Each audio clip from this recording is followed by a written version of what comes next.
Bem-vindas, bem-vindos, bem-vindes, todo mundo que está aqui acompanhando a gente. Espera aí, Bruna, a gente tem que admitir as pessoas. Tem alguém Pequeno nervoso, detalhe. tem alguém nervoso aqui, Sheila? Pessoas queridas entrando.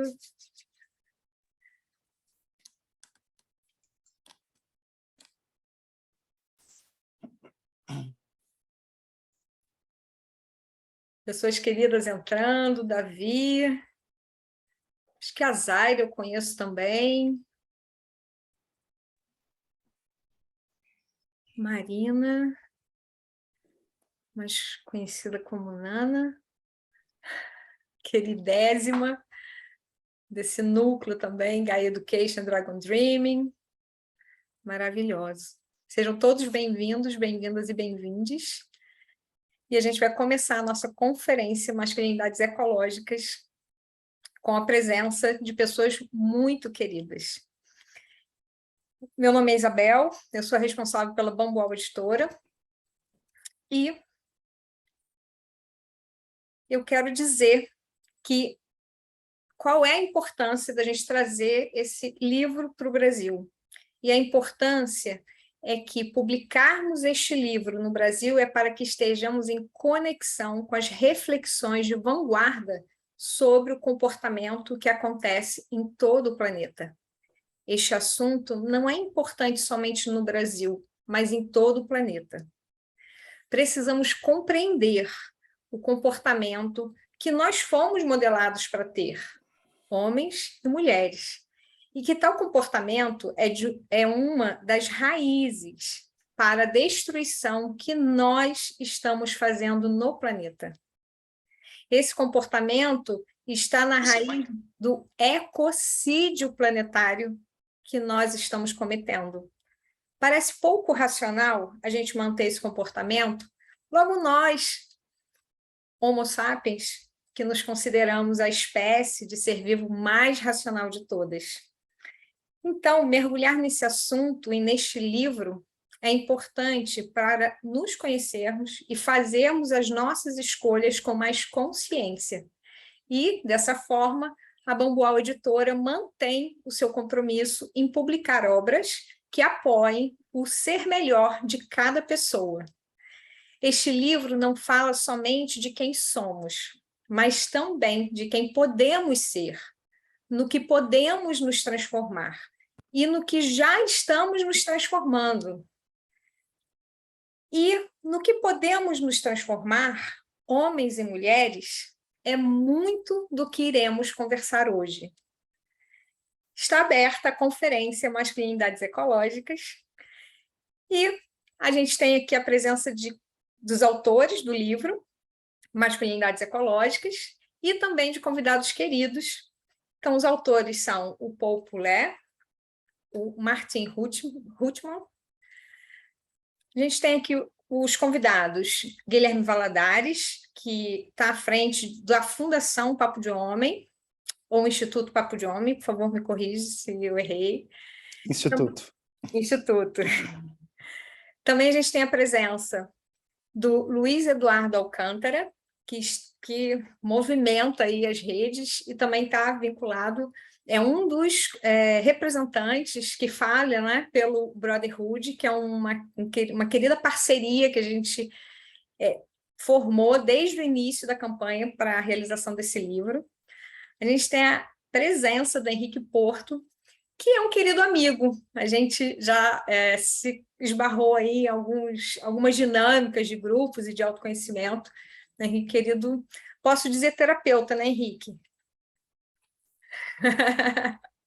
Eu não sei, eu não arriscaria tanto, né? Trabalho na área, eu digo que sou educador, né? Educador. Temos também Bruna Próspero, queridíssima rede de comunicação da Bambual Editora, que está lançando, acabou de lançar um projeto maravilhoso em parceria com a Bambual, que é o Travessias. Quem quiser saber mais, a gente fala daqui a pouco. E todo mundo que está aqui reunido, essa presença de todo mundo, e eu gosto disso, essa presença com P maiúsculo é bem importante, porque ajuda a gente na conexão, nas energias que vão rolar aqui nesse encontro, né? Eu queria dizer que essa conferência vai ter a tradução simultânea, feita pelo Marcos Telles, que é muito mais do que um tradutor, gente. Vocês acham que o Marcos Telles é só... Não, Marcos Telles é um queridíssimo parceiro também. Ele foi um dos tradutores do Esperança Ativa e mais um montão de coisa que o Marcos está junto. Está também junto com o grupo Coemergência, que é um podcast super bacana de comportamento. A gente pode dizer que Marcos Telles é um agitador cultural e comportamental. Acho que é um bom resumo. Resumo? E para todo mundo que está aqui participar, poder ouvir, né, essa tradução simultânea, existe um botão embaixo, na barra embaixo aqui do Zoom, chamado Interpretation. Então, você tem que clicar nele e escolher o português, você vai ouvir a tradução. Mas quem quiser se manter aí no idioma inglês, é só ir lá e colocar o inglês, tá bom? A gente está gravando essa conferência, provavelmente a gente vai subir ela no YouTube, depois que ela acontecer.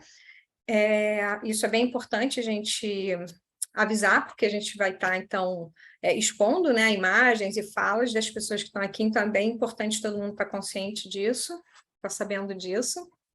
E eu tenho a alegria de passar, então, a palavra nesse momento para o querido Guilherme Valadares, que vai ser o nosso querido anfitrião aqui dessa conferência. Obrigada. Isabel, boa tarde. Boa tarde a todas e todos, todo mundo do time da Bamboal, Bruna, demais pessoas. Boa tarde, Luiz, boa tarde, Henrique, boa tarde, Martin e Paul. É uma alegria imensa estar com vocês aqui. A gente está muito empolgado já há vários meses para ter esse encontro e cheio de perguntas para fazer para vocês, e com certeza as pessoas que estão nos acompanhando também aqui na roda vão ter várias perguntas. O trabalho de vocês é fantástico. Eu não tenho dúvidas que vai ser uma referência. No instituto que eu coordeno, a gente vem trabalhando há mais de 15 anos com o tema das masculinidades e a gente vem tentando entender como conectar ecologia, responsabilidade, meio ambiente, masculinidades, e acho que fizeram um trabalho fantástico de nos apresentar caminhos. Então, sem mais delongas, porque a gente tem muito tema para cobrir e questionamentos incríveis dos nossos convidados, bem mais especiais e interessantes do que eu, vamos começar. E eu queria fazer uma pergunta que eu acho que pode ser um tijolinho inicial para quem está distante dessa conversa. Para quem nunca sequer ouviu falar do tema, às vezes, masculinidades, a pessoa pode escutar masculinidades ecológicas e ficar um pouco confusa. O que significa isso? Na prática, por que a gente deve discutir isso enquanto sociedade e quais benefícios isso pode trazer, tanto em uma perspectiva coletiva, estrutural, quanto numa perspectiva individual.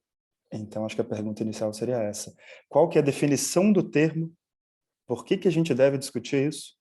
E quais os benefícios da gente encampar essa conversa?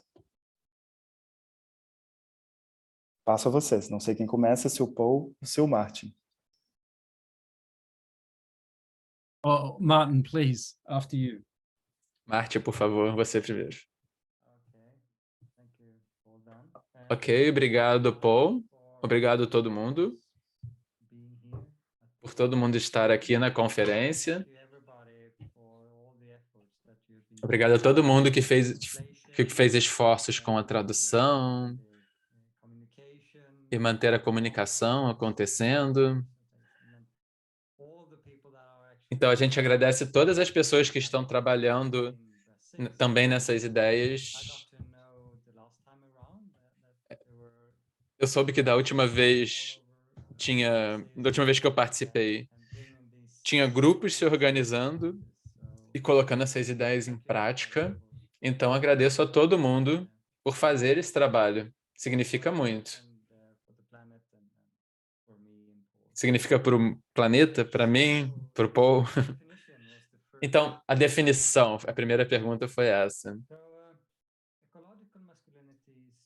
Masculinidade ecológica, no plural, masculinidades ecológicas, é uma tradição de conhecimento que em um certo sentido está incluído, o próprio conceito indica as conexões. A parte ecológica de masculinidades ecológicas diz respeito à interconectividade entre humanos e mais do que humanos, incluindo o que a gente chama de natureza, o que está além da natureza. E se refere à compreensão ecológica da interconexão envolvida em todos os habitats com os quais nós vivemos, como seres humanos. Significa que nós vivemos juntos. Então, esse tipo de conhecimento, essa terminologia, que vem das ciências naturais, mas a ecologia também veio a ser conhecida como um conceito que envolve a discussão de todo esse tipo de interconexões, para além das ciências naturais, né? Então, essa é uma das partes da definição de masculinidades ecológicas. A compreensão de que nós estamos conectados e os nossos relacionamentos também nos criam. Essa interconexão, inclusive, entre humanos e não humanos.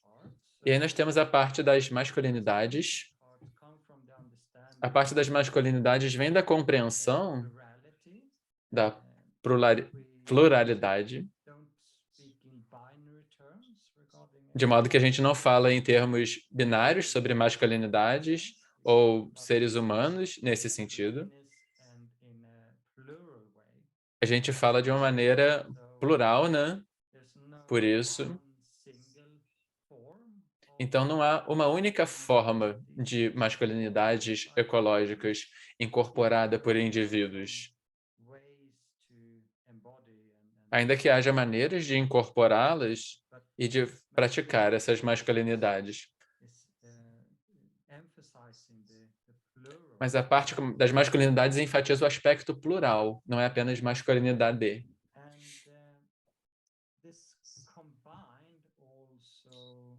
A combinação dos termos,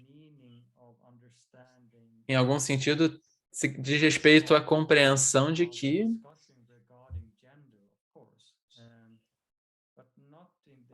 ela envolve a discussão envolvendo gênero, é claro, mas não em termos binários, homens e mulheres, mas de uma maneira mais estranha e heterogênea, em formas mais heterogêneas.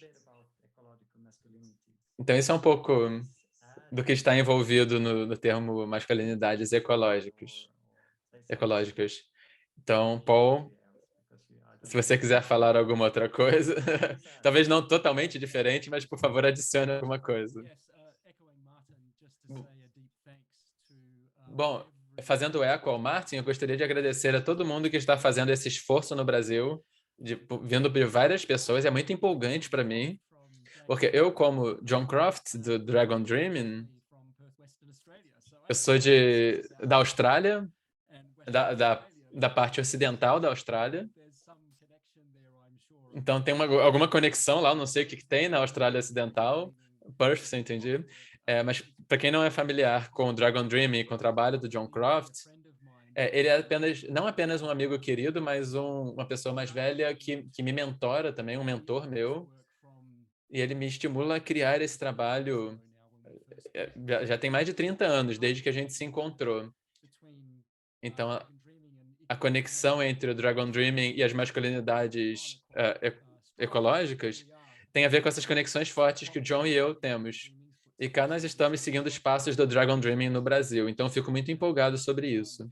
Quanto a isso, me sinto muito honrado. A única coisa que eu enfatizaria, que o Martin não falou, porque ele já resumiu, fez um ótimo trabalho resumindo, que ela diz respeito a uma ciência de relacionamentos. E a gente usa esse termo como uma metáfora. Então, não é simplesmente abraçar as árvores, ou ser um hippie, ou fazer parte da contracultura, ou ser uma pessoa conectada com a área verde da vida. É claro que tudo isso tem o seu lugar, mas o uso do termo, de fato, busca enfatizar o conceito de relacionalidade e quão importantes os relacionamentos são. de uma maneira para um mundo verdadeiramente sustentável. Uma maneira de pensar é que se você pensar sobre a diferença entre uma floresta e um, um campo que está crescendo uma plantação ali, se um vento bater na mesma área, frequentemente a plantação vai ser levada, o solo vai sofrer erosão e vai ser danificado. Aquele pedaço de terra vai ser danificado. A floresta vai se dobrar, algumas árvores podem quebrar e aí virar árvore para alguma outra coisa, mas existe essa habilidade incrivelmente rica de resistir. A palavra que a gente tem dito ultimamente em inglês é disrupção. Então, o processo... As florestas são muito mais resilientes porque elas conseguem resistir à perturbação, que ele falou também que é o termo que eles têm usado. E a gente pode pensar nas florestas como uma metáfora para a masculinidade. Então, tem uma forma de masculinidade que é um pouco brutal, um pouco macho, um pouco bolsonarista, eu ousaria dizer. E essa forma de masculinidade tem problemas quando tem uma disrupção no mundo, porque essa forma de masculinidade é frágil. Mas se a gente tiver diferentes formas de masculinidade sendo honradas e respeitadas, e que estão em relacionamento umas com as outras, isso cria muito mais resiliência no mundo. Assim como acontece em qualquer ecossistema saudável. Então, eu gostaria de trazer essa metáfora para complementar a descrição do Martin. Eu acho que a outra coisa que eu gostaria de adicionar é que os benefícios coletivos e individuais, para mim, para falar pessoalmente, eu acho que eu suspeito que seja verdade para todo mundo, embora não para todo mundo.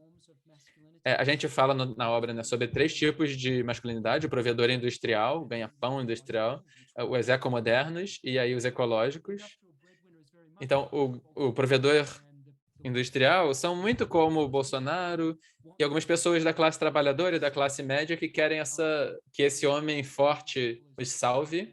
Outro exemplo seria Trump. E as pessoas da classe trabalhadora e classe média que apoiam o Trump aqui nos Estados Unidos, onde eu estou.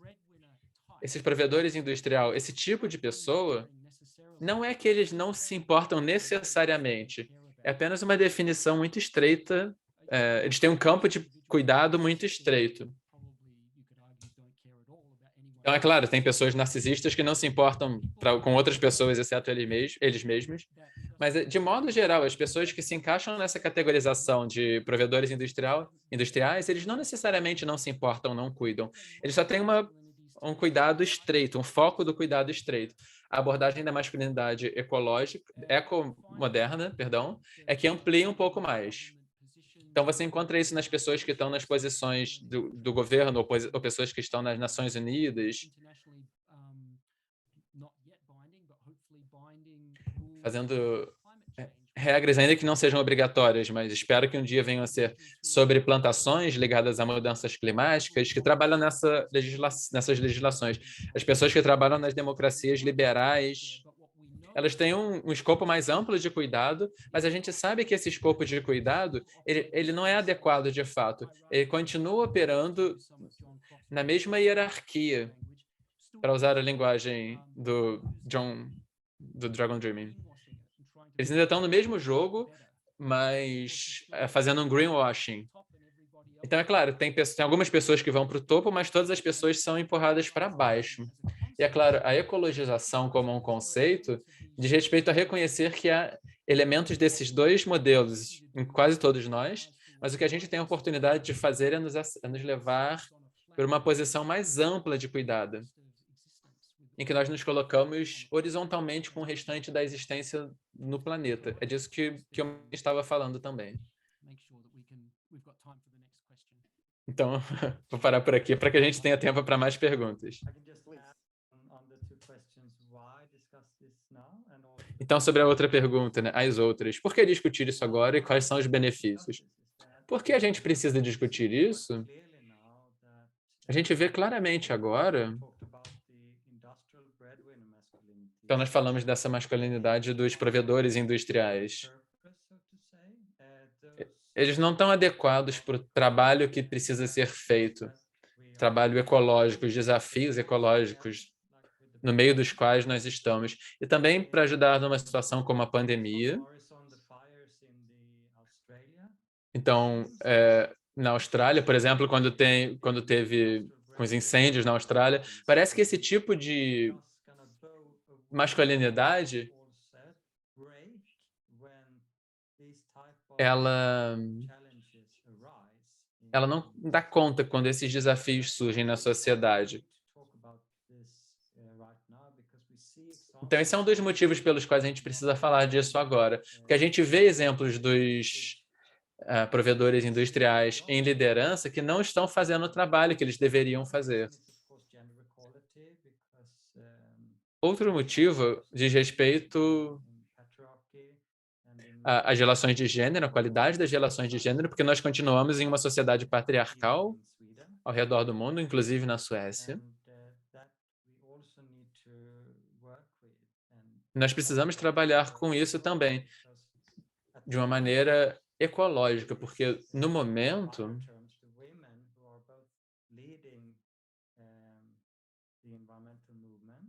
são as mulheres que têm liderado o movimento ambientalista e assumindo mais responsabilidades.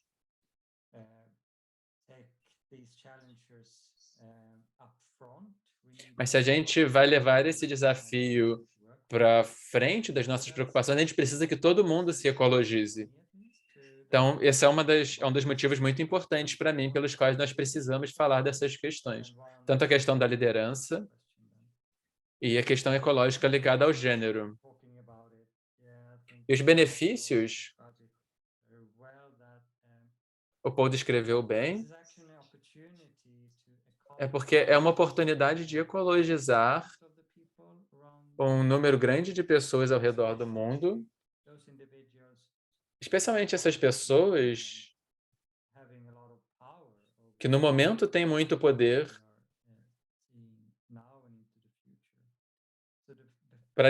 no desenvolvimento que nós estamos fazendo agora rumo ao futuro.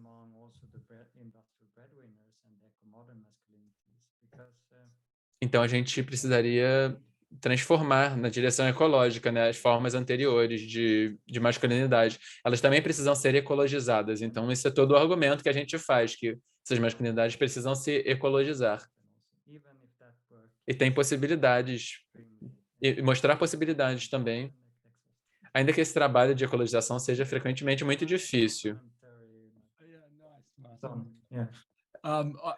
Paul, se você quiser complementar, eu só faria uma pequena adição também a isso. Ele mencionou...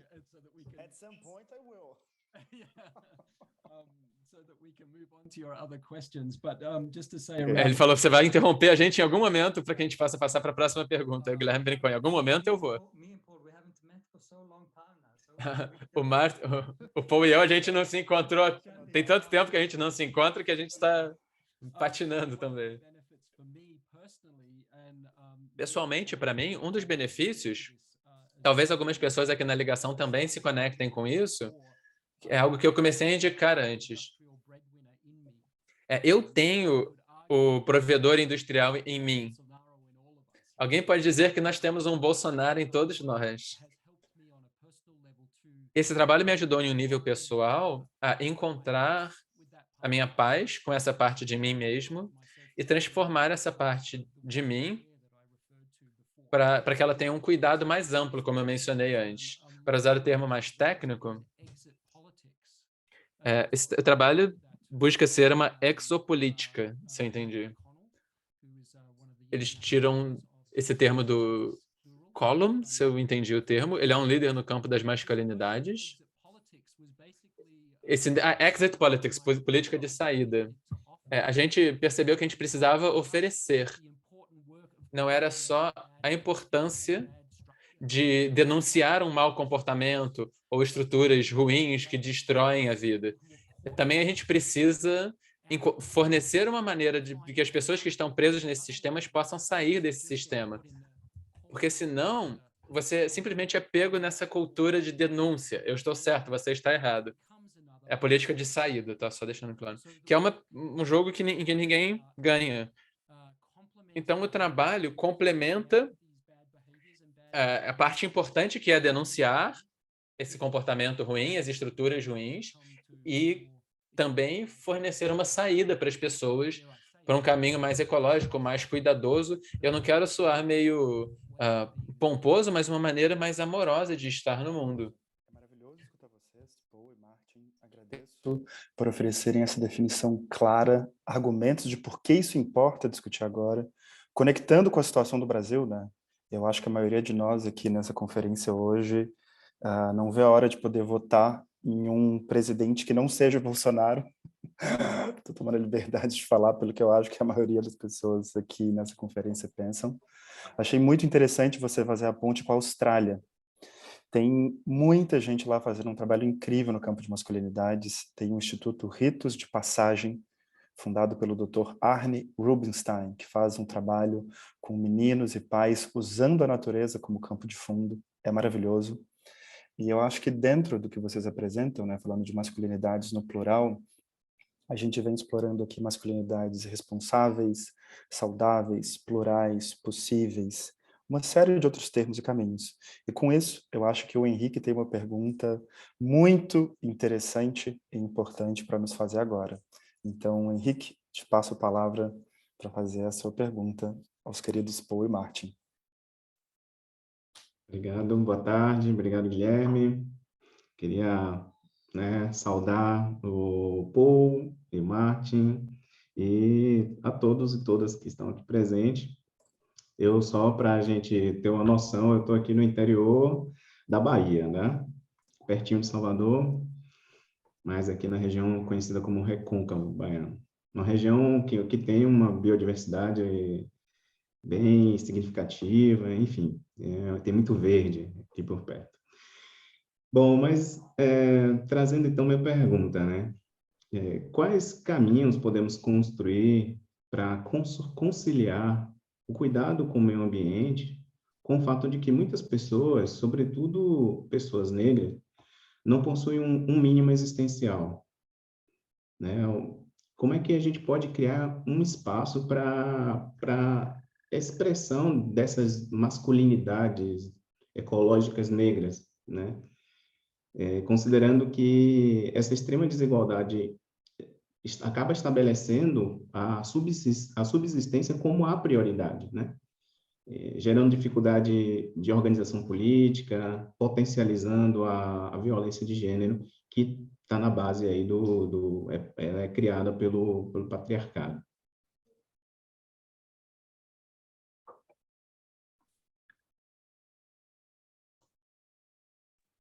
Shall I take this one, Martin? Martin, eu deveria responder essa? Posso? Pergunta maravilhosa, Henrique. Essencialmente, a pergunta que você está fazendo, como eu entendo, que é como inserir uma agenda antirracista nesse trabalho? Entendo a sua pergunta corretamente? E também antipobreza, eu diria também. I mean, it's a fantastic question, and É it's uma one pergunta maravilhosa. Considerando especialmente que o tema é muito centrado na Suécia, mas esse tema é uma parte muito importante entre o Martin e eu, mas também de toda a equipe que está na Suécia. Primeiro, reconhecer os nossos privilégios e a responsabilidade que vem com o fato de que nós estamos no norte global. Então, essa é a primeira parte importante, que é reconhecer o fato de que com um grande privilégio vem uma grande responsabilidade. E eu penso que esse é o mesmo argumento que deve ser usado e é usado no movimento da justiça climática, sobre o fato de que o norte global é o principal responsável e o mais protegido dos impactos da emergência climática. E a gente poderia argumentar que a mesma coisa acontece com tipos selecionados de masculinidade que se manifestam no norte global. Então, ter consciência disso é um primeiro passo importante. Eu penso que o segundo passo... Martin, eu vou falar sobre a parte prática e talvez você queira dizer a parte teórica. Então, a gente pode falar sobre a aplicação prática do antirracismo e da agenda antipobreza. O importante seria desenvolver um tronco educacional para esse trabalho, que é adequado às pessoas do sul global.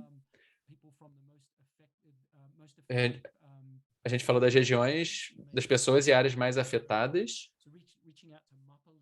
Então, chegar nos líderes MAPA, que é a sigla para pessoas e regiões mais afetadas. E também saber que nós estamos em consulta, em contato com pessoas não binárias, porque ficar só numa conversa de masculinidades corre o risco de ficar uma coisa seccional demais. E também levar essa liderança adiante e dar um passo atrás para que essas lideranças do Sul, negras, etc., ocupem o centro do palco nessa conversa, nesse trabalho. Então, muito do que o Martin e eu temos feito mais esses dias é fornecer o apoio, fazer o trabalho de bastidores para pessoas que têm identidades marginalizadas, para que essas pessoas façam o trabalho e liderem esses trabalhos. Uma terceira coisa que eu diria na prática é reconhecer reconhecer que as pessoas que vêm das margens são as pessoas que mais precisam ser ouvidas porque elas são as mais afetadas por essas estruturas de masculinidade. Então, não seria bom o suficiente o Martin e eu serem os experts globais em masculinidades ecológicas. Ouçam pra gente, olhem pra gente, nos sigam. Então, uma boa parte do trabalho para a gente, no nível pessoal, agora eu vou falar de mim pessoalmente, é me lembrar que esse é um caminho de serviço para outras pessoas que são mais afetadas do que eu. Por esses caminhos, né, que nós estamos denunciando e buscando produzir, para os quais nós estamos tentando produzir transformações. Martin? Fantástico e muito bem dito, Paul. O Paul falou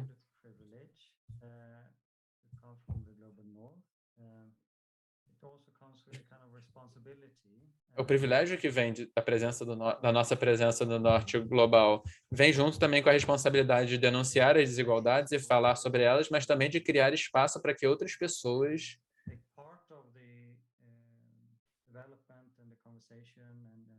sejam parte do desenvolvimento e da conversa e da ecologização e da transformação nos seus lugares, nos espaços situados em que elas estão.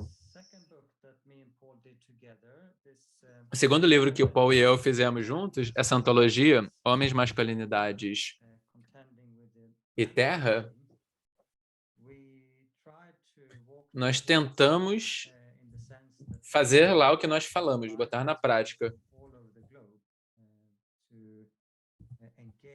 Então, a gente convidou pessoas de todo o globo para se engajarem, tanto com o conceito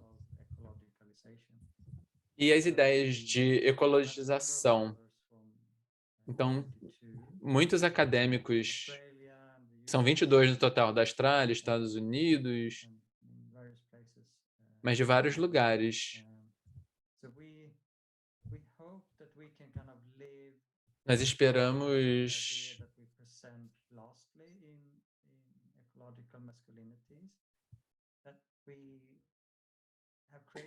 desenvolver essa ideia que nós apresentamos no Masculinidades Ecológicas, mas a gente cria também esse espaço de reunião. Nos reunimos nesse espaço em que nós não somos mais os experts, mas sim os facilitadores. Isso pode ser possível. Mas não somos nós que vamos dizer o que nós vamos fazer ou o que exatamente vai acontecer. Maravilhoso, Martin. Eu ainda adicionaria um último ponto, um último detalhe ao qual o Martin aludiu, é que é realmente importante quando nós estivermos trabalhando com pessoas em posições de marginalização, reconhecer que o nosso trabalho criar um espaço e fazer com que eles se juntem a nós, mas sim usar o nosso privilégio para apoiá-los no lugar em que eles estão, onde eles sabem o que precisa ser feito. Então, para contextualizar no Brasil, por exemplo, as pessoas que são ativistas de justiça nas favelas, né, ambiental, social, não é a gente que tem que dizer, nossa, que trabalho maravilhoso que vocês estão fazendo, venham se juntar a nós na nossa organização, mas sim, é importante que a gente estabeleça relacionamentos com as pessoas que estão nessas posições, de maneira que a gente possa usar o nosso privilégio para apoiar que eles façam o seu trabalho localizado. Então, voltando para a essência da sua pergunta, Henrique, eu penso que é importante que nós não fiquemos cegos pelo nosso próprio sucesso como individuais, ou esse ímpeto crescente desse trabalho, esse momentum do trabalho, mas sim ser uma base sólida a partir da qual a gente possa oferecer esse apoio para outras pessoas que estão nas suas posições. Henrique, antes de eu passar para a próxima pergunta... I'm sorry.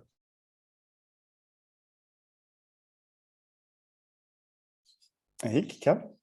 Antes de eu passar para o Luiz? Henrique. Eu não ouvi muito bem, parece, nessa transição do...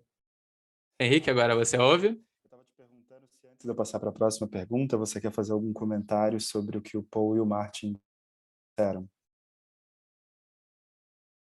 Que o Marcos estava traduzindo o que o Guilherme estava falando, aí eu não estava ouvindo direito. Tá.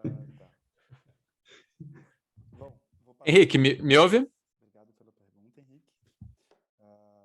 Eu acho que quando o Paul fala nesse caminho, nesse trabalho, como uma trilha, uma jornada para a gente se colocar a serviço de outras pessoas, tem impressão, Luiz, que se conecta com o Brotherhood e muito do que eu imagino que vocês têm investigado.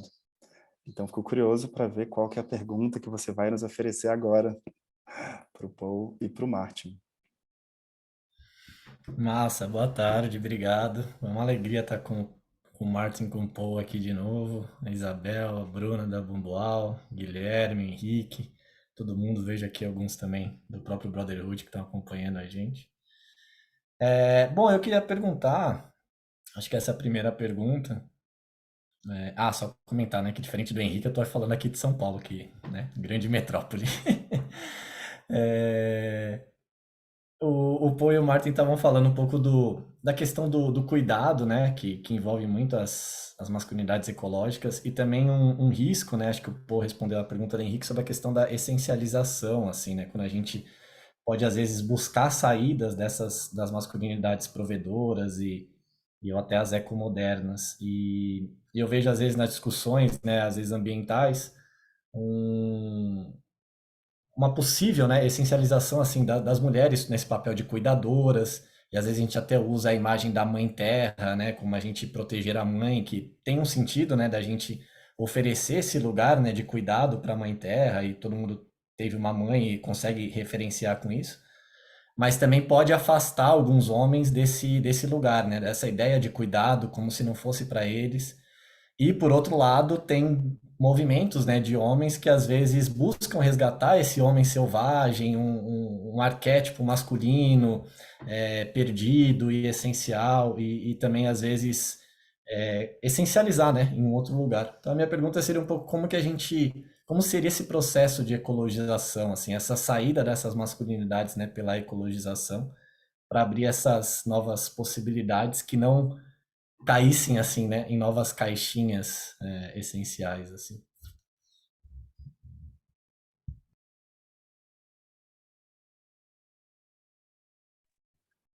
I defer to you to start this one, Martin. I've got lots to say. Eu vou passar para você agora, Martin. Eu tenho muita coisa para dizer, mas você pode começar. Novamente, essa é uma pergunta muito importante.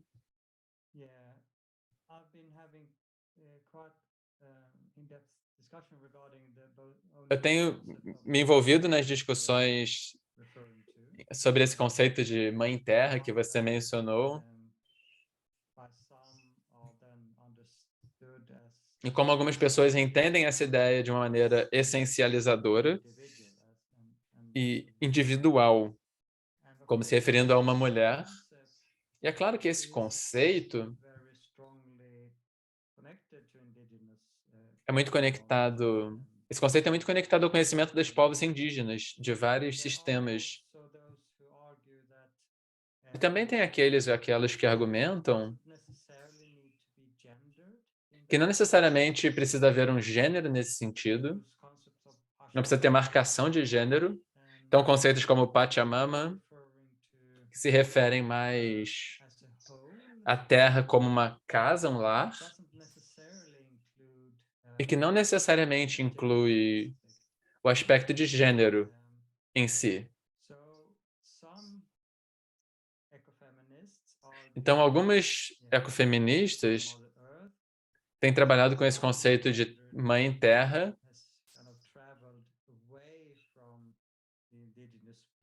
e elas têm mostrado como esse conceito ficou mais marcado pelo gênero quando ele foi sendo removido das conexões com os povos indígenas. Quanto mais ele se afastou desse contexto, mais ele ficou com marcação de gênero. Mas não, ele está conectado com esse aspecto vivo das mulheres, de capacidade de oferecer a vida que as mulheres manifestam.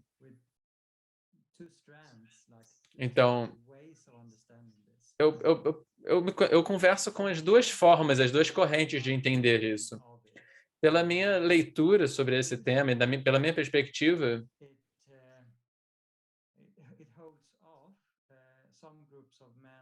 eu penso que esse termo pode afastar essa perspectiva, pode afastar alguns homens de se engajarem mais profundamente nas suas ecologizações. Talvez a gente possa encontrar outras maneiras de realmente falar sobre a interconectividade da Terra e de seres humanos nessas situações em que é necessário fazer isso, em que é necessário engajar mais homens e grupos de homens na conversa. Então, talvez a gente possa encontrar uma maneira de estrategicamente fazer isso.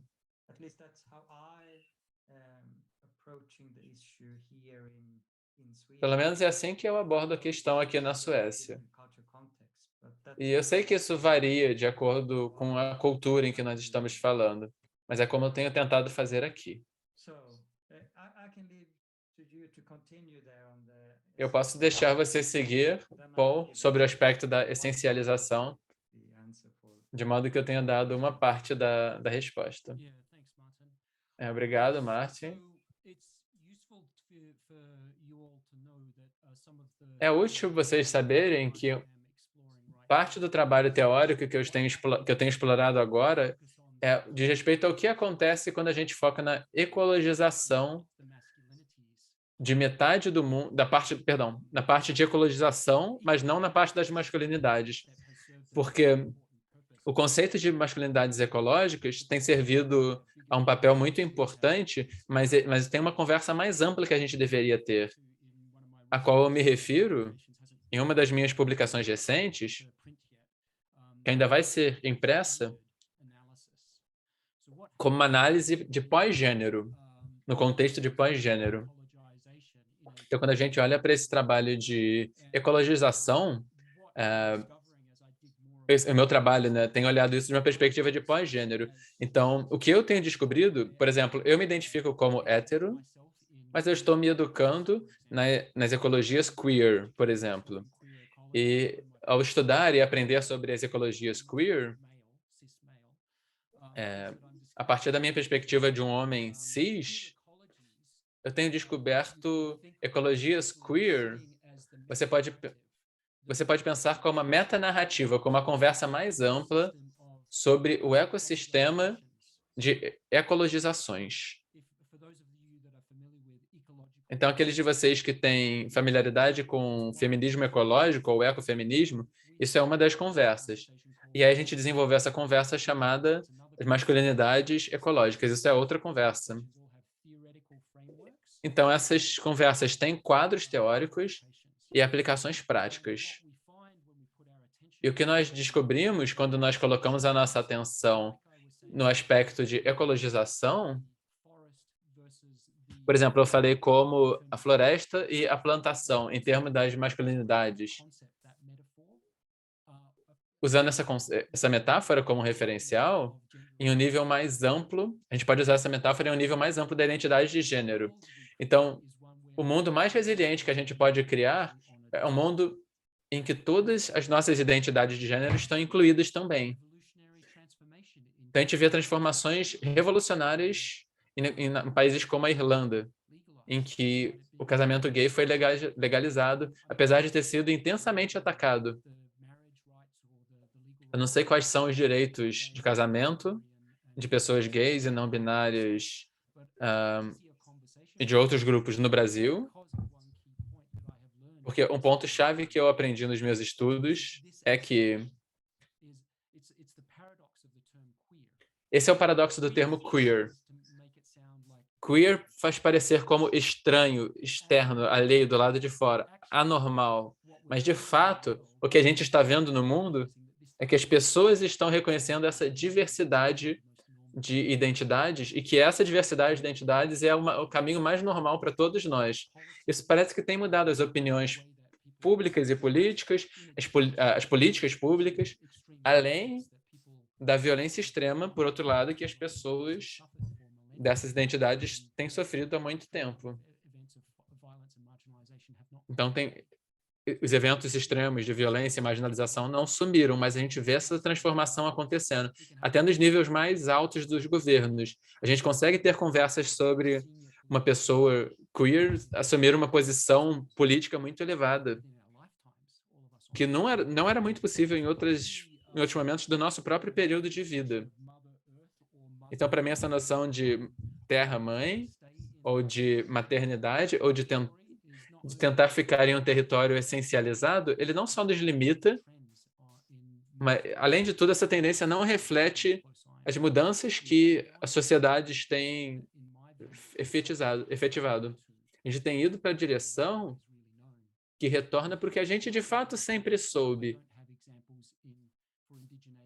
Eu não tenho exemplos de povos indígenas do Brasil, mas aqui na América do Norte, tem pessoas com duas inclinações que são profundamente conectadas com povos indígenas e sociedades indígenas há milhares de anos.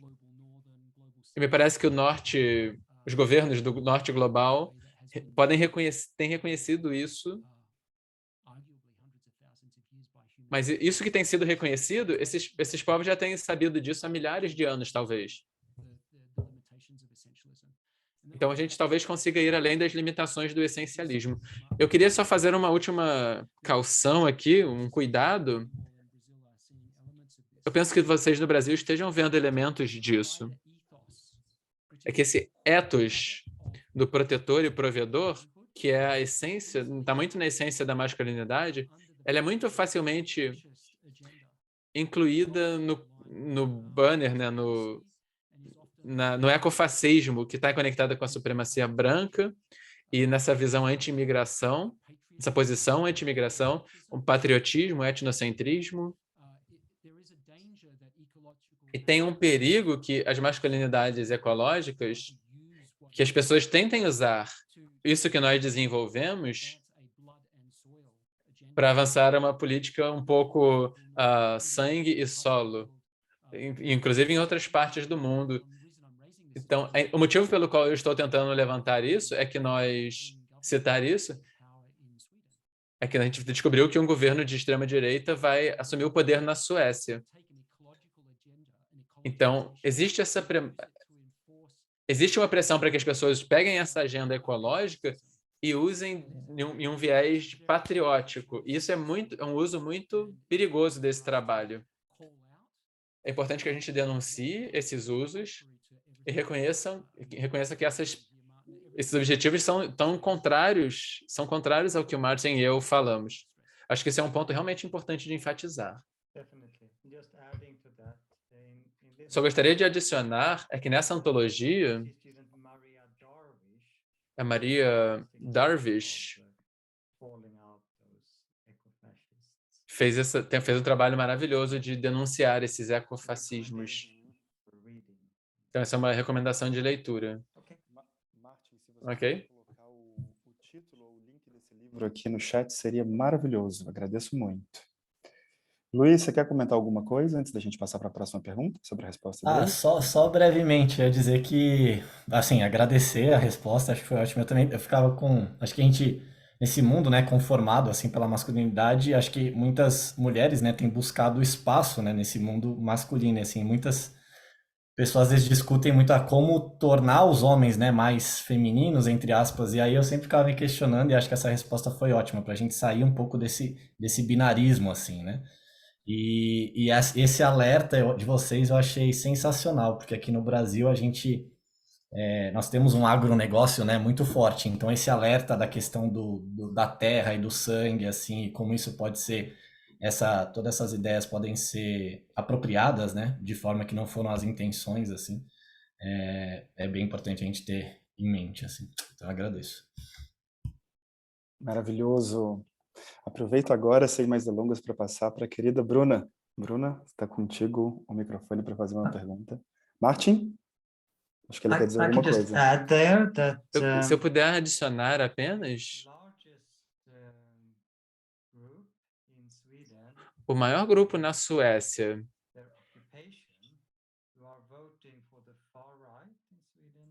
de acordo com as ocupações, o grupo que mais está votando na extrema-direita na Suécia são os fazendeiros. Pessoas que estão conectadas com essa indústria moderna, fertilizantes, esse tipo de tecnologia no campo. Eles são o grupo na Suécia que mais tem votado na extrema-direita. Então, essa é uma conversa que nós estamos tendo agora. O tipo de produção agrícola, industrial, que tem sido feita em ampla escala, ele infelizmente se conecta com esse tipo de ideal aqui na Suécia. Provavelmente também no Brasil. Com certeza, Martin. Aqui a gente vê uma interseção, uma conexão similar acontecendo, bem significativa. Bruna, tá contigo. Bom, gente, primeiro eu queria agradecer também a presença de todos, é uma honra estar aqui conversando com todos vocês. Eu queria mudar um pouquinho o foco e falar um pouco das novas gerações, né? Essa geração que está chegando aqui nesse mundo, um mundo que ainda tá enraizado, patriarcado, capitalismo, mas um mundo que a gente já está tendo esse tipo de discussão como a gente está tendo agora, e essa nova geração está chegando nesse momento, né, de transição. Eu acredito que eles vão passar por desafios ainda maiores do que a gente, né, no futuro. E como que a gente educa essa nova geração sem causar esse pânico, né? Porque a gente fica falando de todas as coisas que podem acontecer, e ao mesmo tempo, de alguma forma, uma ai meu Deus, uma culpa maior assim para os meninos, né? Quando a gente fala que o futuro é feminino, a gente fala do patriarcado, dos homens, a gente não está falando, obviamente, que a culpa seria desses meninos, mas eu tenho conversado com alguns educadores que já percebem esse tipo de pânico, de culpa, tanto em meninos quanto meninas. Mas queria ouvir de vocês, assim, como educadores e pais e a sociedade pode educar essas crianças para esse futuro.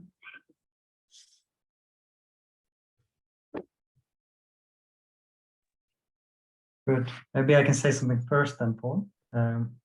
Ou se eu puder falar alguma coisa primeiro. Você está totalmente certo em dizer que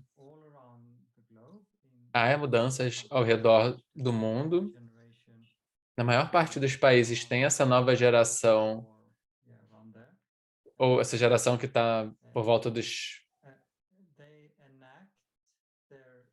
30 anos, se eu entendi. Essas pessoas veem os seus selves de uma maneira muito mais queer, com muito mais fluida. Não apenas uma aceitação maior.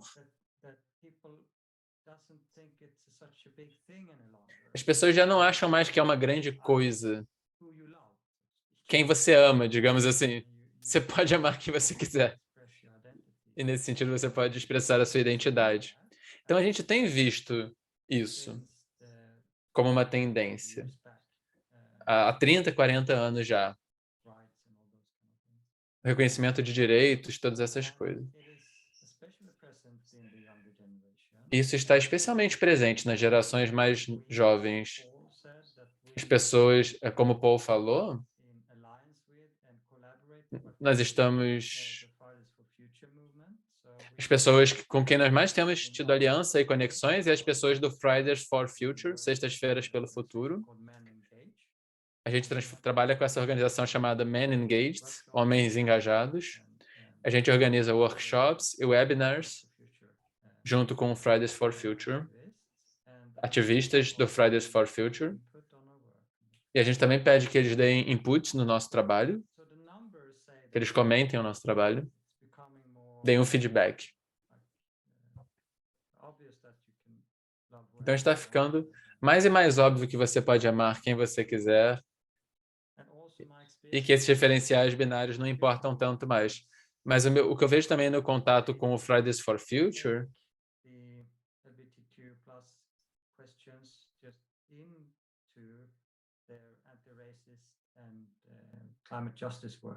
então, eles conectam também os temas, né, temas ativistas ligados à raça também. Esses temas ficam conectados. E aí nós temos alguns contra-ataques, alguma resistência. Um trabalho que eu tenho analisado são diferentes tipos de negação da mudança climática. A gente vê que esse grupo também está lutando contra a igualdade de gênero, as questões LGBT e questões desse tipo. Não só no trabalho que no estudo que nós temos feito.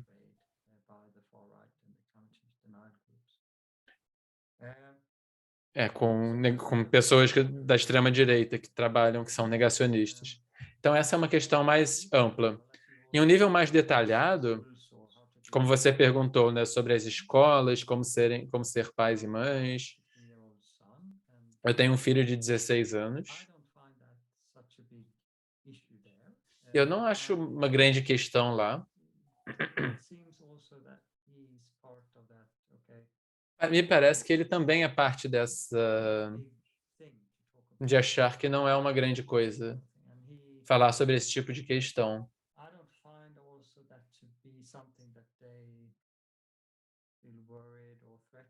Então não me parece que é algo que os preocupa ou que o assusta. Os preocupam, assustam. Mas é claro, como eu disse, na minha pesquisa com negadores da mudança climática, eu pude ver esse tipo de mudanças de identidade em uma direção de masculinidades mais queer, mais ecológicas. Então, junto com isso, tem tido também mais homens resistindo a isso e contra-atacando em termos também ativistas, né? Então, eu vejo as duas tendências, mas num conjunto, eu diria que a gente vê a tendência de um progresso, de melhorias. E já tem acontecido há um tempo agora. Essa seria a minha resposta. Obrigado, Martin. Bruna, você quer comentar alguma coisa? Antes da gente seguir adiante. Eu não sei se o Paul quer complementar alguma coisa sobre a resposta do Martin também. Paul, você quer adicionar alguma coisa? I can respond, but Bruna, maybe you... Eu posso responder, mas talvez a Bruna queira responder ao Martin. E aí tem algumas outras coisas que eu gostaria de adicionar, mas a Bruna pode falar primeiro. Tá no mudo, Bru. Eu só queria explicar um pouco melhor minha pergunta, que também é relacionado a um futuro, aos desafios ecológicos, assim, que esse futuro vai ser apresentado, né? Então, eu vejo que algumas crianças, jovens, já estão falando, né, sobre o que pode ser mudado, qual o papel deles, mas também com muito medo desse futuro. Então, às vezes eu sinto que essa educação, essa ecologização é feita de forma a causar muito pânico, ao invés de criar caminhos, né? Como que essas crianças podem crescer e ter um futuro para viver, né? Pelo menos, assim, por aí. Paul? Yeah. Okay, yeah, then I just Sim, want então, eu queria adicionar. Eu só queria adicionar uma resposta, então. É, é, eu respondi algo um pouco diferente do que você perguntou, então. Tem aqui esse livro Ecopedagogia. Então, eu penso que a ecopedagogia é uma possibilidade que podem dar algumas pistas para a sua pergunta.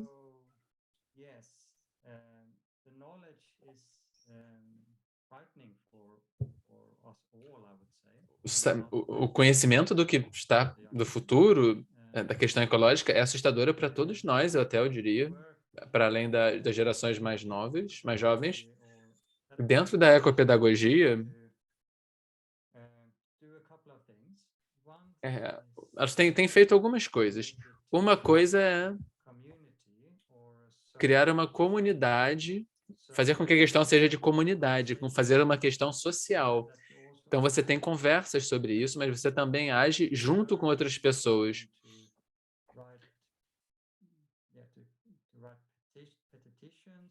As crianças aprendem a escrever petições, coletar assinaturas, ou construir algo juntas, ou fazer um trabalho artístico juntas.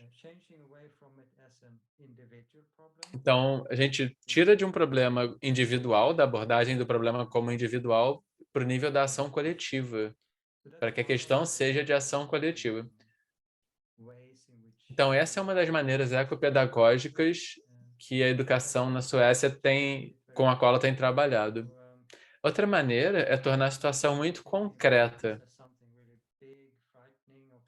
Então, é não pensar sobre algo muito amplo e assustador, a mudança climática, que acontece lá em cima, lá fora, está aquecendo, algo do tipo, mas talvez trabalhar com uma corrente, uma fonte que estava seca, um rio que estava seco, ou como criar mais biodiversidade nessa região, tornar aquele ambiente mais resiliente,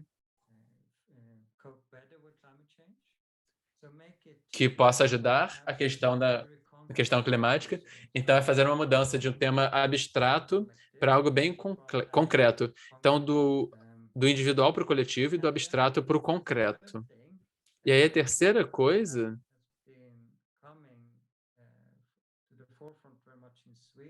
que tem vindo muito à tona na Suécia também, que tem se destacado, é a importância de nós sermos honestos sobre essas questões.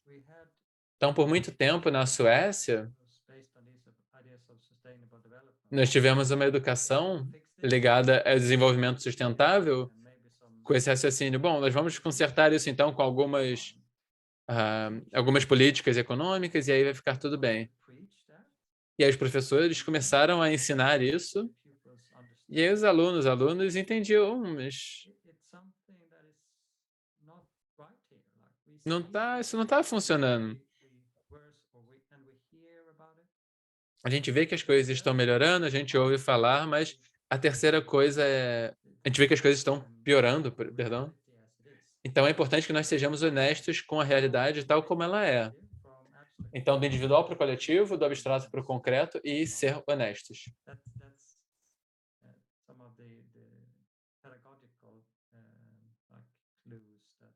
Essas são algumas pistas pedagógicas que eu conheço, que as pessoas na Suécia estão trabalhando. Isso é muito bonito, Martin. Então, Bruna, se eu puder só entrar aqui nessa discussão. Então, só para reiterar algumas coisas que o Martin mencionou na sua resposta, e que eu queria até ser mais explícito sobre a respeito, é que pessoal e profissionalmente, eu realmente olho pela liderança das pessoas jovens e o sofrimento que eles sentem a partir desse medo, desespero, como esses medos, essas sensações são guardiãs. para que eu lembre que essas questões não dizem respeito só a mim e a minha geração, mas que elas têm implicações profundas para o futuro. Então, essa é uma maneira de eu me lembrar da importância dessa questão. E a liderança, para mim, vem dessas pessoas jovens em liderança. E aí eu não estou falando só de pessoas que estão conduzindo o Fridays for Future, por exemplo, mas também a liderança no sentido de pessoas que têm mais conforto em mostrar suas emoções. Então, esse é um aspecto importante, né? Mostrar as nossas sensações, as nossas emoções mais abertamente. O nosso mundo das masculinidades, que colocou nesse problema que nós estamos agora, essa masculinidade tem sido desafiada pelo fato de que as gerações mais jovens estão dizendo, bom, espera aí, para mim isso já basta. Isso por si só é uma transformação muito poderosa que tem surgido, e eu espero que possa transformar o fato de que a minha geração é muito presa na cabeça. Então, isso é uma coisa importante que eu queria dizer, que a liderança dessa emoção que está se manifestando, ela também é vital. A gente não deveria dizer, bom, nós somos mais velhos, a gente lê os livros, escreveu os livros, deixa a gente dizer o que vocês têm que fazer. Na verdade, essas pessoas, essas crianças e jovens estão nos dizendo o que fazer.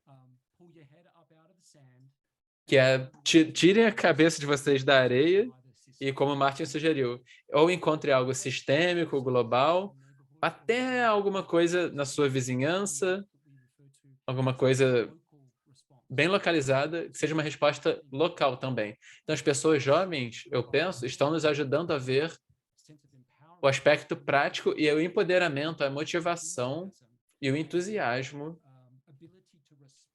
e a habilidade de responder a essas informações que nos sobrecarregam totalmente.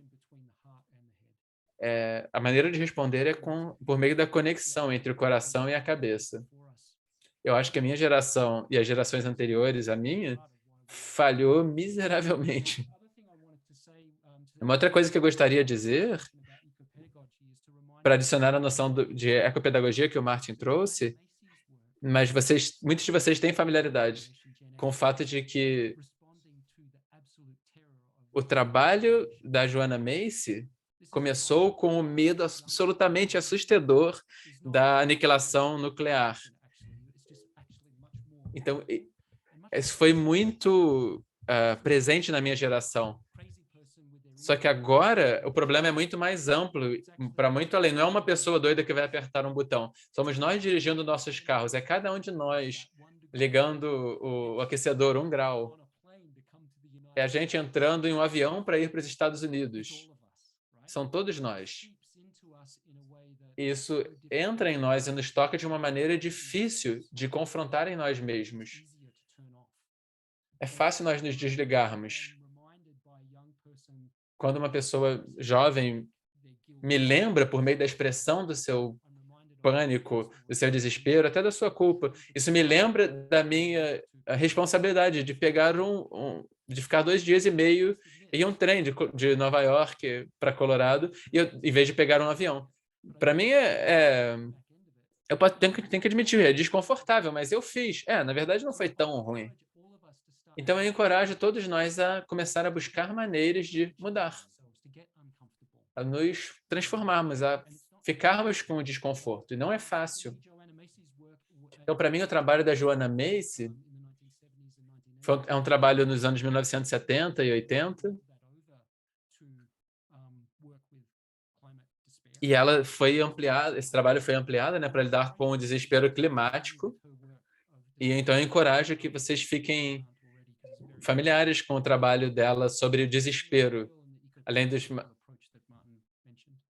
material educacional e ecopedagógico que o Martin citou. Martin, você gostaria de falar algo sobre o movimento de direitos da terra? Pode ser algo importante aqui? Provavelmente é importante, então, mas a gente já falou tanto que também pode ter outras coisas. Mas quem sabe a gente não tem sessões futuras com vocês. Eu queria só enfatizar, pessoal, para quem não viu, o Paul colocou links maravilhosos aqui no chat. Em especial, tem um link que eu destaquei ali, que é como conduzir um grupo de trabalho. Com certeza a gente vai usar, Paul. Muito obrigado. A gente tem feito dezenas de grupos aqui. Isso vai ser extremamente útil. E o Paul mencionou também a Joanna Macy. Tem um livro dela publicado pela Bamboal, Esperança Ativa, que é maravilhoso. Então, recomendo demais. Eu mesmo comprei várias cópias, presenteei um monte de gente. Quem tiver interesse, é uma boa chance de se familiarizar com o trabalho dela. Eu vou passar agora para o Henrique. Henrique, a gente não vai conseguir fazer todas as perguntas, então fica à vontade para sair da ordem e fazer a pergunta que você quiser, e depois, Luiz, você também fazer a pergunta que você quiser, porque vai ser a última rodada. Então, Henrique, está contigo. Bom, então, vamos lá. Eu tinha pensado em falar um pouco sobre essa questão política, né? Mas eu acho que a gente já tangenciou um pouco, o Paul e o Martin já trouxeram um pouco sobre essa questão. Então, eu queria falar um pouco sobre saúde mental, né? De como...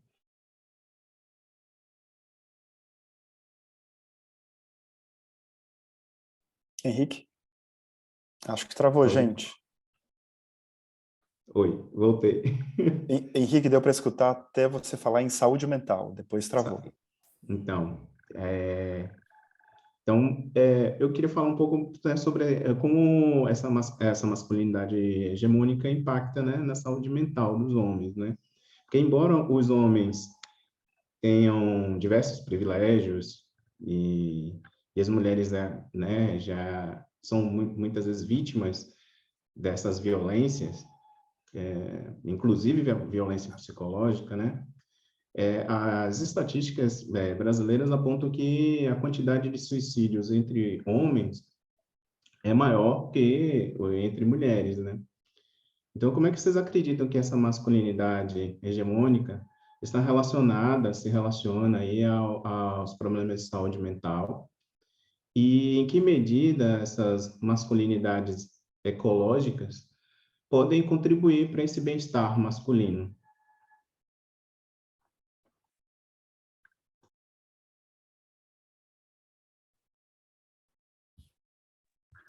Martin, I might jump in on this one. Just to Martin, posso falar?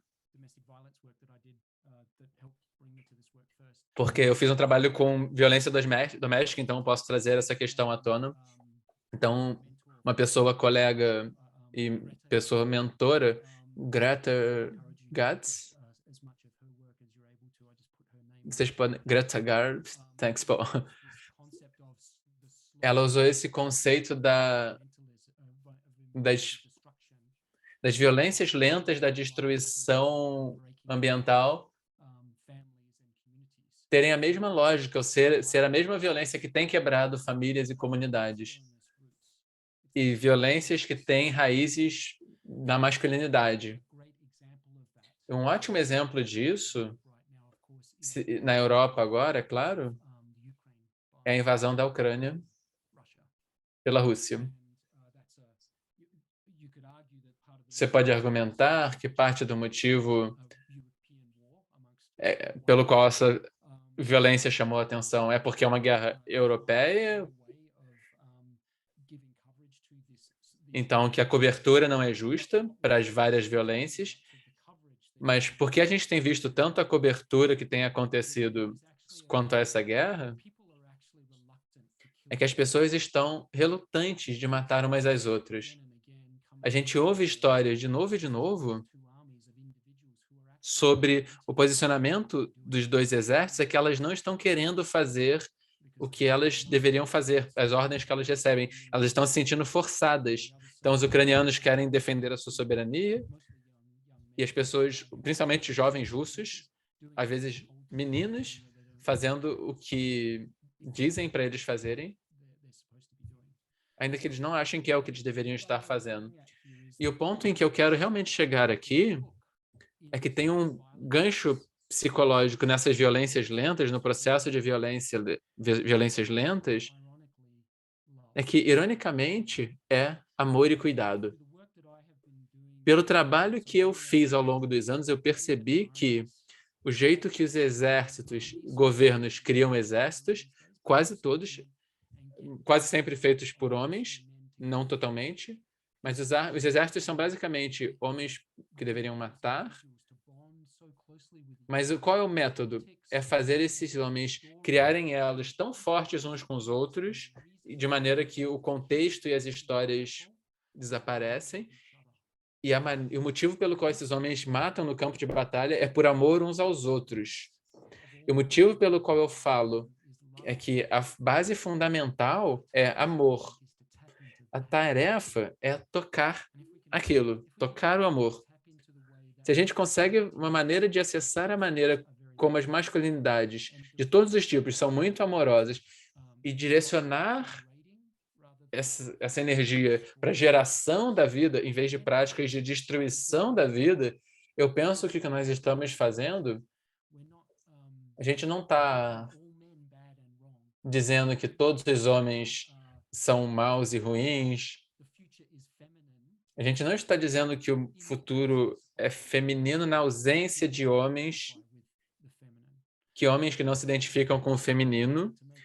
Isso, o que me traz para o ponto final que eu gostaria de dizer é que tem uma diferença entre os termos masculino e feminino e pessoas em corpos masculinos, pessoas em corpos de mulher, de homens e mulher. É que o masculino e o feminino vivem em todos nós, independente da gente se identificar com eles ou não, independente de qual sejam as nossas identidades de gênero, independente de como nós tratamos o mundo, de como o mundo nos trata, que a gente tem formas.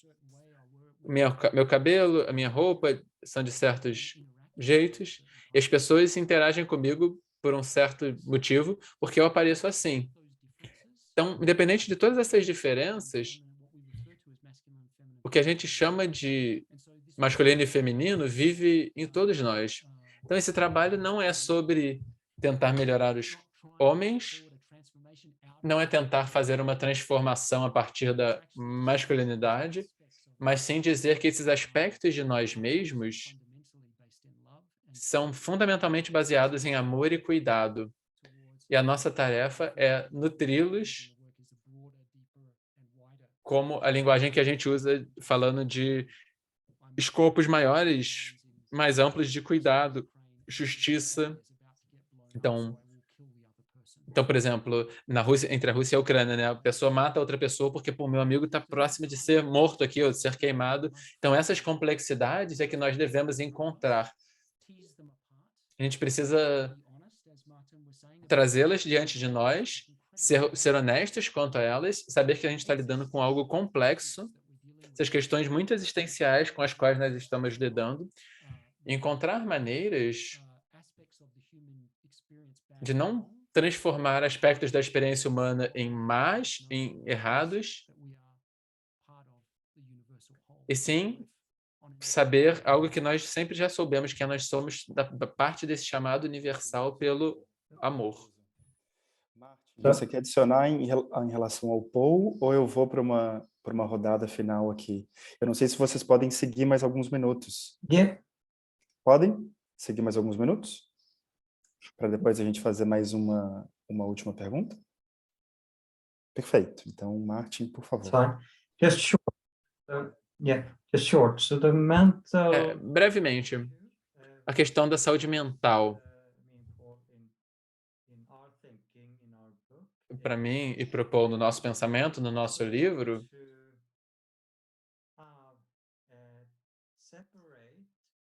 não é possível separar essa questão da saúde do planeta.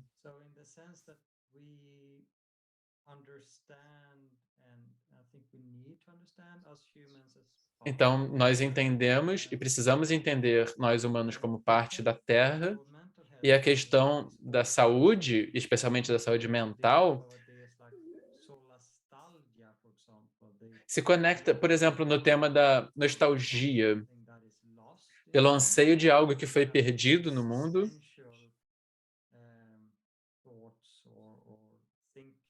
ou esses pensamentos existenciais. Então, lá eu penso que esse processo de ecologização se abre a conexão, abre a compreensão da interconexão. Então, simplesmente tornar os homens e todas as pessoas conscientes dessa conexão, essa é uma maneira progressiva de lidar com a saúde mental, que é não separá-la, mas sim pensar que ela está junto com os desafios ecológicos. E, portanto, a partir daí a gente consegue trabalhar com essa questão, com as questões de saúde mental. Isso também daria uma boa pista sobre como pensar sobre saúde mental. Então, as questões de saúde são para todos, devido a essa interconexão que nós temos e que se manifesta na crise ecológica. Belo, eu posso só... Eu percebi que eu mudei de assunto, eu só queria voltar no que foi perguntado, para retomar esse exemplo de homens matando por amor uns pelos outros. O que você tipicamente vê é que o impacto de saúde mental que tem, é claro que é PTSD, né? Síndrome de estresse traumático, desordem, estresse pós-traumático. Então, a gente precisaria direcionar esse impulso de uma maneira que garante a segurança da vida. Seria mostrar para essas pessoas, se você mostrar o amor de uma maneira que danifica a vida, isso vai danificar a sua saúde mental. Então, a maneira de lidar com os veteranos é mostrar isso. Além disso, quando você vai para o topo da pirâmide, né? Selecionando tipos de masculinidades, especialmente nos homens, o que você faz é que você se coloca numa posição de poder, privilégio, poder e privilégio, poder econômico, isso tem um impacto terrível na sua saúde mental. A gente sabe muitas vezes que as pessoas que estão numa posição de riqueza e que têm um relacionamento horrível com os filhos, com o parceiro ou parceira, com o fato de que as pessoas em volta não confiam nelas. Então, estar no topo da pirâmide, subir de qualquer jeito para o topo da pirâmide, cria um impacto negativo na saúde mental, porque vai na direção contrária do quem nós somos, que é de sermos seres comunitários. Quando você se coloca acima, você está se separando, e isso tem um impacto na depressão, violência, no isolamento que as pessoas experienciam, uso de drogas e álcool, o sexo praticado de uma maneira inábil, vício. Porque pensando na ética de cuidado e no aspecto de interdependência que vocês colocam como um dos pilares de masculinidades ecológicas, a gente tem visto a solidão, índices imensos de solidão entre homens, não só entre homens jovens, mas entre homens mais velhos, todo tipo de homem, em vários países. Isso parece estar conectado ao que você tem abordado. Tem vários artigos saindo sobre isso, esse é um recente da Vox. A gente fez um estudo aqui no Brasil com mais de 20 mil homens e mais de 20 mil mulheres, e 4 em cada 10 homens no Brasil reportou que se sente solitário sempre ou com muita frequência. 40%. Um índice bastante significativo, né? Enfim, então era só para fazer esse brevíssimo comentário. Eu já agradeço de antemão por vocês poderem seguir um pouquinho além do tempo combinado. Quero passar para também poder escutar uma pergunta do Luiz. Luiz, à vontade para fazer uma pergunta livre e rebelde, como você falou que talvez viesse para os queridos Paul e Martin. Maravilha.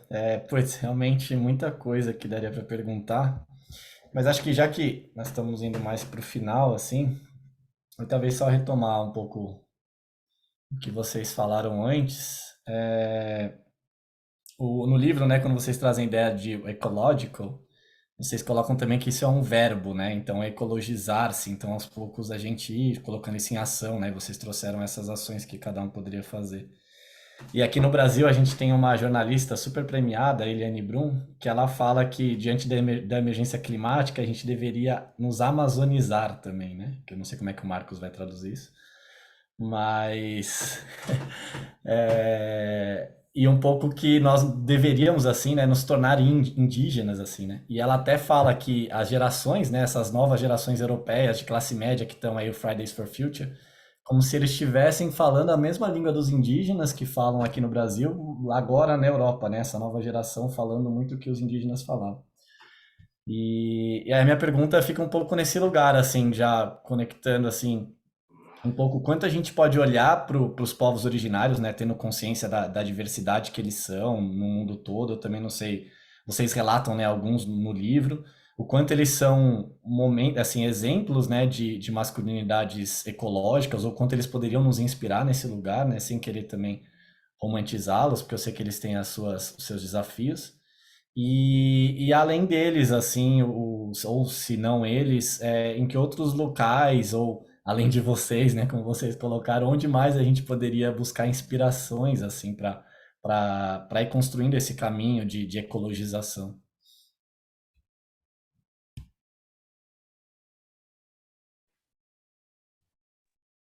Yes, I can say something first there, Paul. Eu posso falar primeiro, Paul, e aí depois você. Thank you.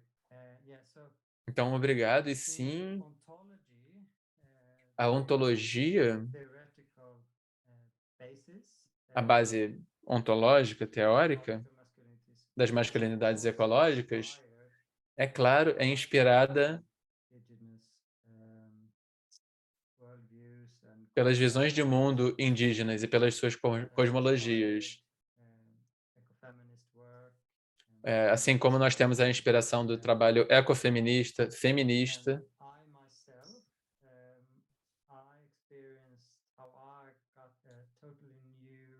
eu percebo que eu tive uma compreensão inteiramente nova de mim e da Suécia como um país quando eu passei 3 anos e meio fazendo um pós-doutorado em uma terra indígena na Suécia.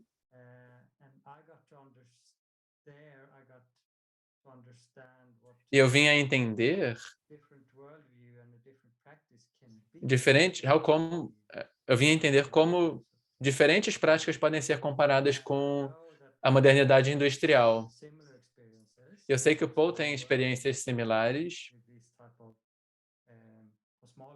Ele também trabalhou com esse tipo de cosmologias na Austrália. Então, o Dragon Dreaming também tem a inspiração. Mas, dito isso, nós também temos cuidados, o Paul e eu, com a noção de que nós não somos indígenas nós mesmos. E, portanto, nós não temos essa formação que os povos indígenas tiveram. Nós não crescemos assim. Então, voltando para uma das primeiras conversas que nós tivemos, a gente não quer impor as masculinidades ecológicas sobre os povos indígenas, que já têm os seus trabalhos e os seus modos de vida, e nem queremos dizer que nós criamos essa coisa fantástica, só vem aqui agora e vamos conversar.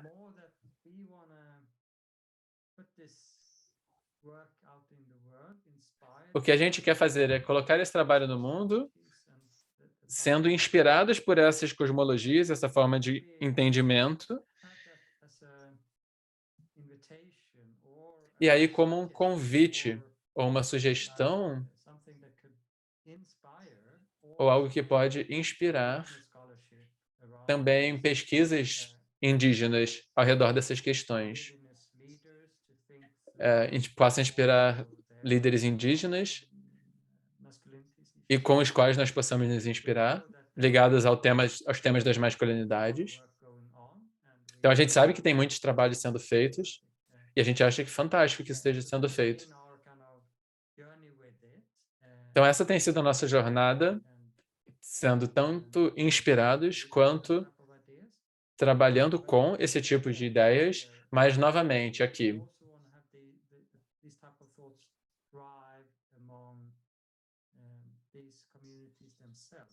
Mas a gente também quer que esse tipo de pensamento sejam formulados dentro das próprias comunidades.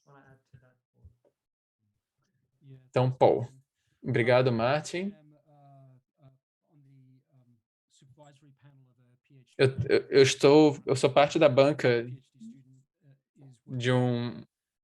na verdade, da orientação de um ou uma pesquisadora de doutorado que trabalhando com lideranças indígenas que são reconhecidas como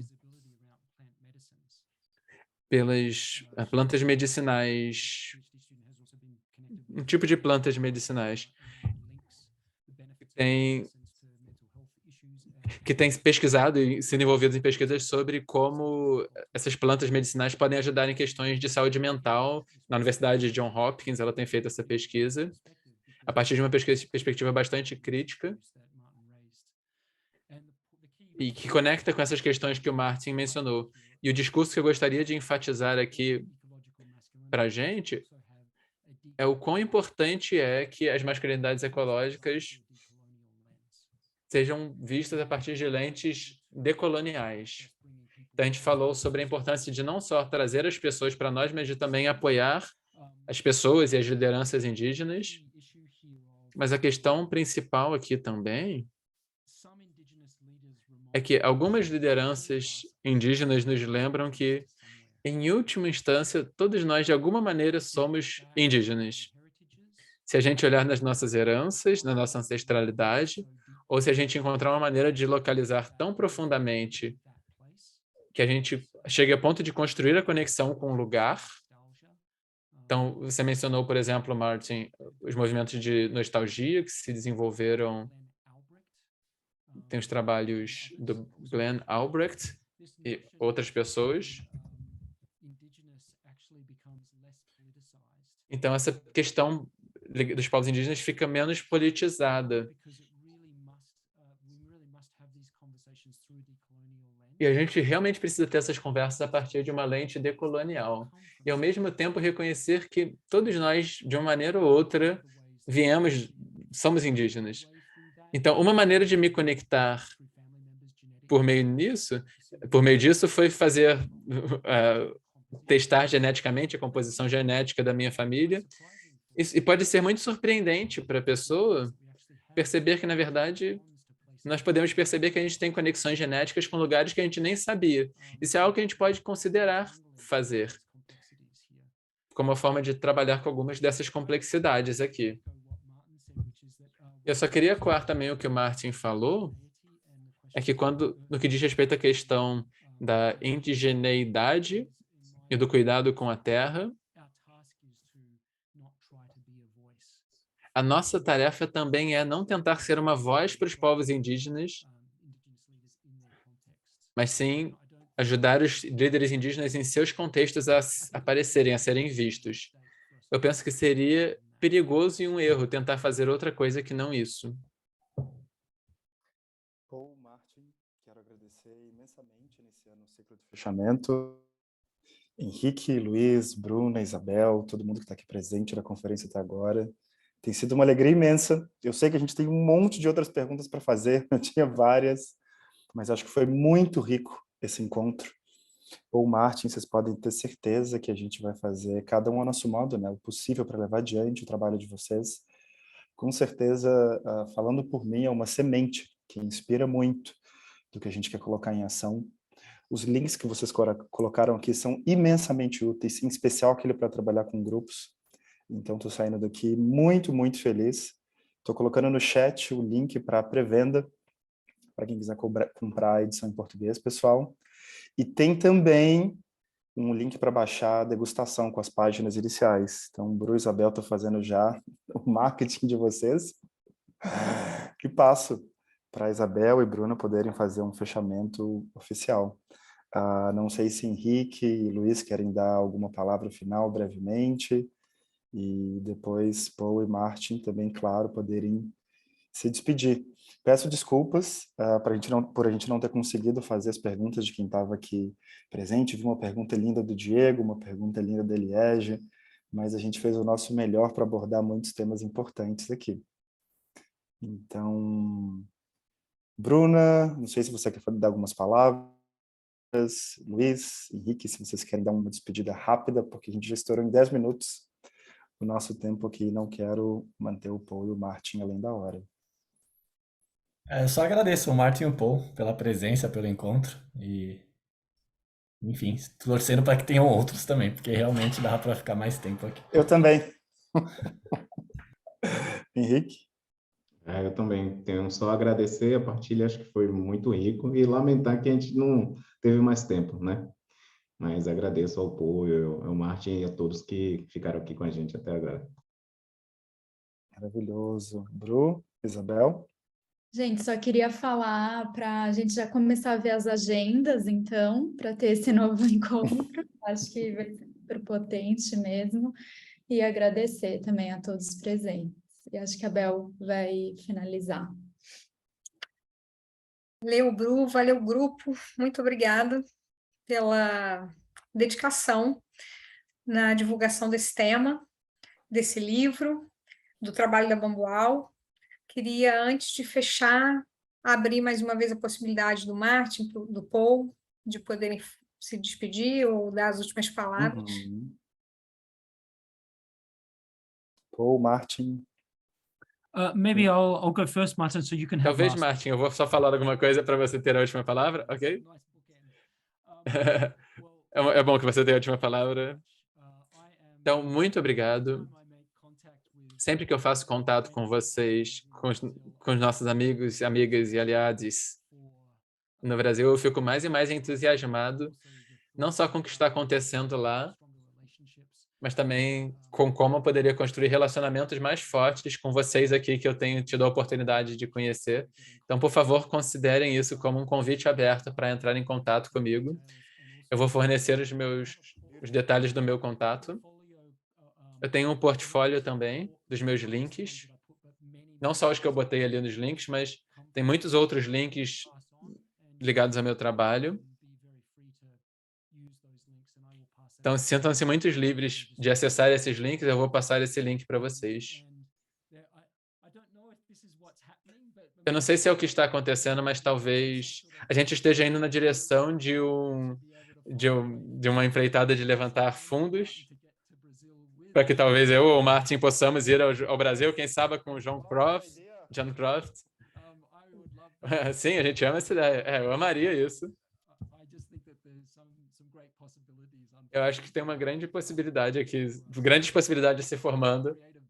A gente vai precisar encontrar maneiras criativas, de uma maneira saudável e consciente.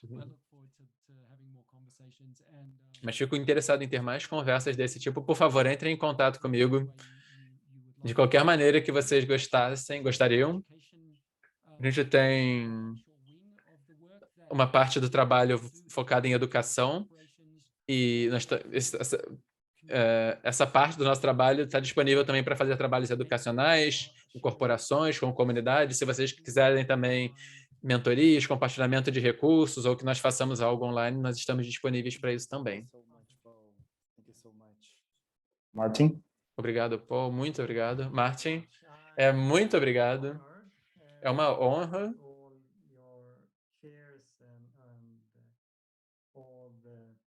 De estar com todos vocês aqui.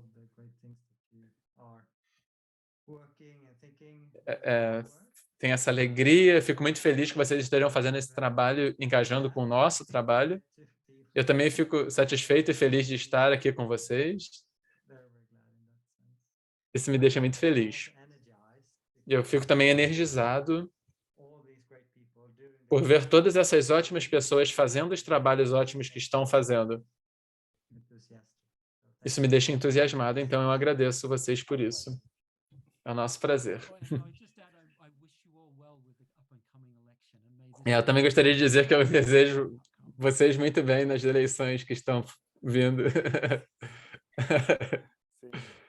Muito bom. Uma bela celebração para receber esse livro chegando ao mundo. Esse livro que a previsão é chegar em torno do dia 30 de setembro, então estamos quase lá, a gente está trabalhando há mais de um ano na tradução, revisão e articulação da rede para que ele chegue. Queria agradecer aqui a Renata, né, trazer o nome da Renata Thiago, que foi a tradutora do livro, o nome da Carla Branco, que fez a revisão da tradução, Luísa Chama, que fez a belíssima capa, uma querida designer e amiga. Agradecer também a Flávia Vivacqua, que foi a pessoa que indicou esse livro para que a Bambual publicasse, e dizer, e agora eu queria dar uma palavra como mulher, não somente como editora, mas realmente quando eu vejo homens e mulheres propondo a olharem para o seu masculino, para o seu feminino, eu me sinto curada também. Além da minha própria busca, eu sinto que quando eu vejo outras pessoas buscando, eu também me sinto curada. E, sem dúvida, é uma cura coletiva, a gente não tem dúvida disso, né? Somos seres relacionais, estamos falando de relações. E aí, voltando um pouquinho mais para Bambual, queria ressaltar esse compromisso de livros, de publicações e de projetos que focam no fortalecimento do feminino, do ponto de vista de homens e mulheres, né? E nessa cura, eu vou falar dessa maneira, na cura do masculino, talvez desse masculino que tenha se desvirtuado, que também está presente em homens e mulheres. Então, quero encerrar a nossa conferência Masculinidades Ecológicas com a palavra esperança, que ela reverbere, sem dúvida alguma, no nosso coração, na nossa mente, na nossa alma. É isso. Beijo.